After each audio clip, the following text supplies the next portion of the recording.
Туған елім, барлық рухым сиңа, барсын сенің үшін. Якынлыгың сенің білмәдім мен, Ирак кетмей тұрып. Ничек яшьлек тәмен біз білмейбіз, картлык келмей тұрып. Абдулла Алиш, родом из Спасского уезда, учился в медресе, затем в 7-летней школе на своей малой родине. В 1927 году поступает в Казанский землеустроительный техникум. Работает мелиоратором, строителем. В 1933-м перешел на журналистскую работу. Ответственный секретарь журнала «Пионер Халяме», перо пионера. В 1938-1941 учится в Казанском педагогическом институте.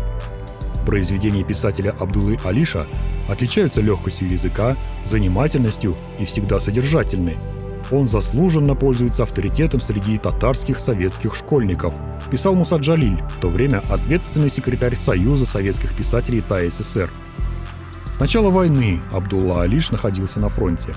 В октябре 1941-го под Брянском взят в плен, брошен в концлагерь, где снова встретился с Мусой Джалилем. Попал в регион Идель-Урал. Мин Алишев Абдулла Бариевич, язучы Абдулла Алиш. 1001 оқчы полк қызыл сугышчысы. 1941 елның 12 октябрында Брянск янында чылганышта калып, әсирлеккә төштем. Татар хәрби әсирләре арасында листовкалар таратуда гаепләнеп кулга алындым. Безнең язмыш шундыйдыр инде. Без соңгы сулышыбызга кадәр халкыбызга турылыклы калабыз. Эх, ничек яшисе килә.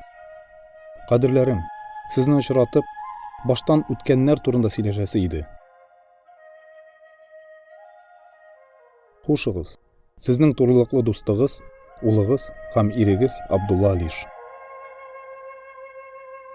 Язучы Абдулла Алиш 1944 елның 25 августында Берлинның Плитцензей төрмәсендә батырларча һәлак була.